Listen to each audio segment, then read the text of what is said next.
નમસ્કાર, કરિયર ગુજરાત ફરી એકવાર આપનું હાર્દિક સ્વાગત કરે છે। તો આજે આપણે જોઈશું જુલાઈ 4th વીકના કરંટ અફેર્સ એટલે કે તારીખ 26/7/17 થી 31/7/17 સુધીના। તો શરૂઆત કરીએ પ્રથમ પ્રશ્નથી। પ્રશ્ન છે doctor APJ Abdul Kalam national memorial hall ની શરૂઆત કયા રાજ્યમાં કરવામાં આવી છે? તો સૌપ્રથમ સાચો જવાબ જોઈએ તો બી તામિલનાડુ છે રાઈટ આન્સર। હવે તામિલનાડુમાં ક્યાં? તો રામેશ્વરમાં જે નેશનલ મેમોરિયલ છે અબ્દુલ કલામ એ સ્ટાર્ટ કરવામાં આવી છે। તેનું લોકાર્પણ કોના દ્વારા કરવામાં આવ્યું? તો આપણા પીએમ શ્રી નરેન્દ્રભાઈ મોદી દ્વારા। હવે કઈ થીમ સાથે એનું લોકાર્પણ કરવામાં આવ્યું છે? તો યુનિટી ઇન ડાયવર્સિટી। ઓકે, અને આ જે મેમોરિયલ હોલ છે એનું ડીઆરડીઓ દ્વારા નિર્માણ કરવામાં આવ્યું છે। અને હા મિત્રો, એ જ દિવસે એક બસ શરૂ કરવામાં આવી જેનું નામ છે કલામ સંદેશ વાહિની વિઝન 2020, જે રામેશ્વરથી એને લીલી ઝંડી દેખાડવામાં આવી। તો આ જે બસ છે કલામ સંદેશ વાહિની વિઝન 2020 એ અમુક સ્થળે જઈને જે કલામના સંદેશ છે એ પાસ કરશે। ત્યારબાદ નેક્સ્ટ જોઈએ। તાજેતરમાં બ્રિક્સ, ઓકે, બ્રિક્સ તો તમને ખબર જ છે જે 5 કન્ટ્રી છે બ્રાઝિલ, રશિયા, ઇન્ડિયા, ચાઇના અને સાઉથ આફ્રિકા। તો એની જે રાષ્ટ્રીય સુરક્ષા સલાહકાર એટલે કે નેશનલ સિક્યોરિટી એડવાઇઝર ની મીટિંગ કયા સ્થળે યોજાઈ? ઓકે, તો આ જે મીટિંગ છે એ ચીનના બેઇજિંગમાં યોજાઈ। કયા સ્થળે યોજાઈ? ચીનના બેઇજિંગમાં। ઓકે, તો આપણા ભારતના નેશનલ સિક્યોરિટી એડવાઇઝર કોણ છે? તો અહીંયા તમે ફોટોમાં જોઈ શકો છો માસ્ટર માઇન્ડ અજીત ડોવાલ। તો ભારત તરફથી એમને જે બ્રિક્સની એનએસએ મીટિંગ યોજાઈ એમાં હાજરી આપી હતી। તો ચીનના એનએસએ કોણ છે? એ રીતે યોંગ જીઈ નામ છે।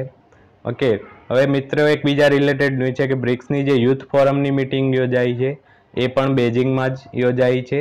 એ સાથે સાથે આપણે યાદ રાખીશું। ત્યારબાદ નેક્સ્ટ જોઈએ। બિહારના નાયબ મુખ્યમંત્રી કોણ બન્યા છે? બિહારના મુખ્યમંત્રી તો બધાને ખબર જ છે સીએમ નીતિશ કુમાર। ઓકે, બહુ ચર્ચામાં રહ્યા હમણાં કે જેમને જેડીયુ આરજેડીમાંથી છેડો ફાડી નાખ્યો એટલે કે એમાંથી રિઝાઇન આપીને ફરીથી શપથ લીધા સીએમ તરીકે બીજેપી તરફથી। ઓકે, તો એ ખબર છે, પરંતુ એના જે મુખ્યમંત્રી છે નાયબ મુખ્યમંત્રી, ઓકે, એટલે કે ડેપ્યુટી સીએમ કોણ બની છે? સુશીલ કુમાર। હવે સાથે સાથે બિહાર વિશે જણાવી દઉં કે એના જે ગવર્નર છે કોણ છે? કેસરીનાથ ત્રિપાઠી। હવે કેસરીનાથ ત્રિપાઠી જે છે સાથે સાથે પશ્ચિમ બંગાળના પણ ગવર્નરનો ચાર્જ સંભાળે છે, એ આપણે યાદ રાખીશું। ત્યારબાદ નેક્સ્ટ જોઈએ। ઓકે, પાકિસ્તાનમાં હમણાં નવાઝ શરીફને જે પનામા પેપર્સનો કેસ હતો, ઓકે, એ બદલ સુપ્રીમ કોર્ટે દોષિત ઠેરવાયો। ઓકે, તો એમને રાજીનામું આપવાની ફરજ પડી પાકિસ્તાનના પીએમ પદ પરથી નવાઝ શરીફને। તો એમના રાજીનામા બાદ અત્યારે જે ઇન્ટ્રીમ પીએમ તરીકે કોની વરણી કરવામાં આવી છે? તો શાહિદ ખાન અબ્બાસી। ઓકે, જ્યાં સુધી બીજા કોઈ પીએમ નહીં આવે ત્યાં સુધી શાહિદ ખાન અબ્બાસી પીએમના પદ તરીકે રહેશે। ઓકે, હવે નવાઝ શરીફ વિશે બીજું જણાવો તો તેઓ કયા પાર્ટીના હતા? તો પાકિસ્તાન મુસ્લિમ લીગ પાર્ટીના હતા। ઓકે, ત્યારબાદ નેક્સ્ટ જોઈએ।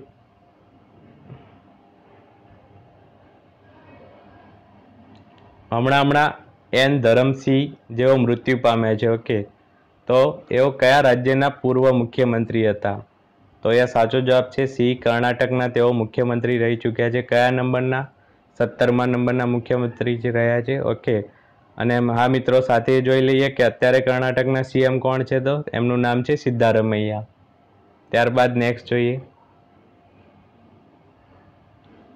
આ એક બુક છે Mann Ki Baat a social revolution on radio. Okay, જે નરેન્દ્ર મોદીનો મન કી બાત પ્રોગ્રામ આવે છે એના ઉપર જ એક બુક બહાર પાડવામાં આવી છે જેનું નામ છે Mann Ki Baat a social revolution on radio. તો આ બુક કોના દ્વારા પબ્લિશ કરવામાં આવી છે?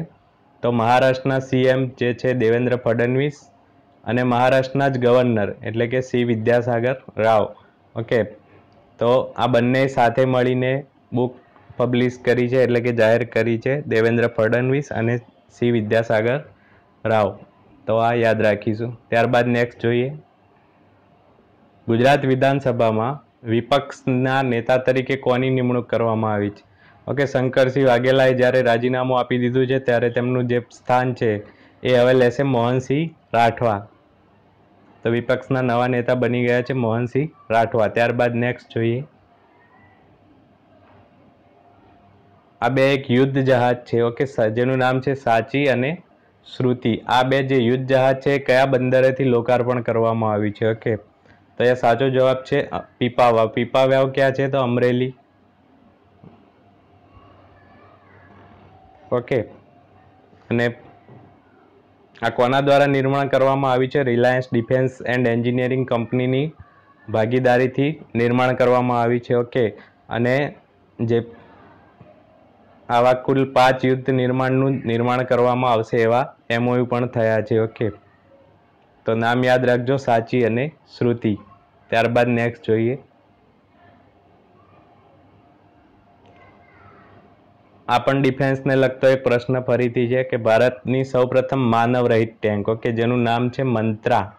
યાદ રાખજો મિત્રો, નામ છે મંત્રા.